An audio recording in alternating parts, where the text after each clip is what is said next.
Ito. Ayan guys, lunch na. Yan, kinain ko na yung niluto ko. Kung gusto nyo ng recipe na to, tingnan nyo lang yung video ko. At saka ito, sherba. Meron din dyan sa video ko kung paano ko ginawa ko, di ba? Ngayon, kakain ng yummy licious natin. Natakam na ba kayo?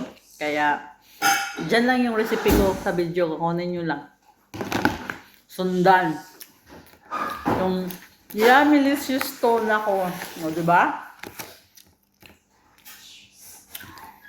Oo, sarap guys. Ako, mauubos ata yung sa kaldero. Na kanin. Diba? Maubos yun. With sure bang aga. Sarap. Sa malamig na panahon.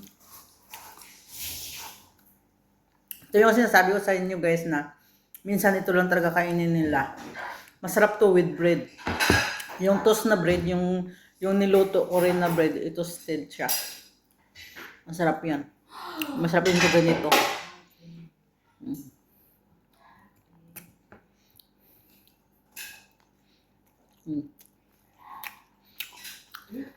Diba? Parang nakakuha na siya.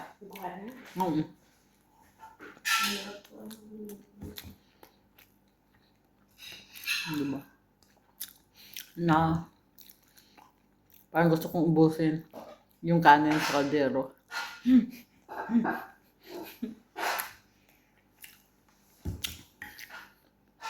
Ang sarap ng combination ng pagkain ko ngayon. Ang sherba. At saka ito.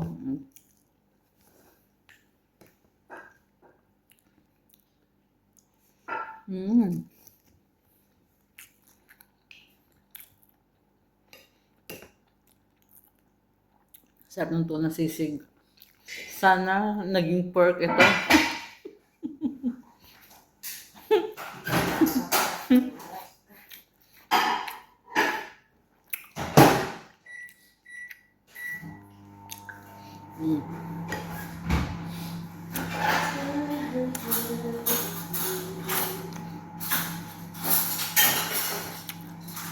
Sarap. Maubos yung kanin. Sana may backup pa na kanin doon.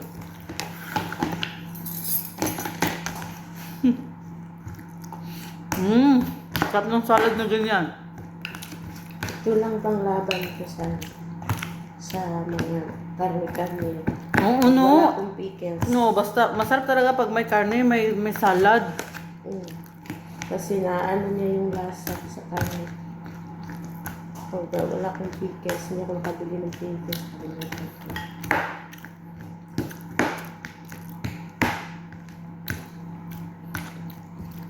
Tsaka guys, masarap talaga. Masarap naman talaga yung sisig. Tapos may combination nito guys, oh. Marami ko muna. Di ba guys? Diba ang balance ng pagkain namin, no? Balance talaga. Balance para sa immune system, para may ano kami, may power kami sa sa trabaho namin at saka sa puyatan. Maganda sa talamig yung Pilipinas. Kasi ano siya, kaano talaga siya kaka-boost ng immune system ng Pilipinas. Doon, kami din dalawa na Ate Bing, ito lang din ang ginagawa namin. Pero sa Ate Bing, ngayon din nag-alid. Gusto niya na suka. Maanghang na suka. Kaya, hati tayo, Ate Bing. Kanya-kanya tayong timpla. Ayaw niya ng olive. Ayaw niya olive oil? Gusto niya suka sa Ate Bing. Yan lang din ang inuulam namin doon. Pag magsawa na kami sa inuulam din sa kabila. Masarap siya. Ano siya? Pag mga karne-karne. Masarap nga siya sa kombinasyon nito, oh. Grabe Ito na. Asa na yung sibuyas? Inubos mo na. 'Di ba? Ganito na kami ngayon. Yung ano na, yung Masarap siya, hindi mo masyadong malasahan yung karne. Lalo na yung mushrooms. ang sarap talaga yung ano no?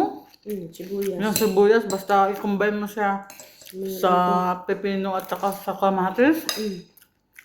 Tapos yung kamatis, ang tamis. Tamis kasi yung kamatis. Tapos ano. Tapos ito pa, sibuyas na niluto. Masarap yun. Ang sarap ng combination, guys. Kung gusto niyo makaranas ng ganito, Mag-abroad na kayo. mag-abroad na kayo sa Middle East, ha? Ayan, pinapromote ko yung Middle East, ha? Pinapromote ko na. Speaking yung ano ba, abroad, grabe yung Uganda, no? Pinatay na yung amo niya. Sino? Yung Uganda ba? Nasir. Ayan, guys. So, ubos na. Ubos na din. O, di ba? Ayan. Grabe, tilok. Thank you. Tilok na tilok, oh. Ubos. Thank you. Please subscribe my channel. Thank you.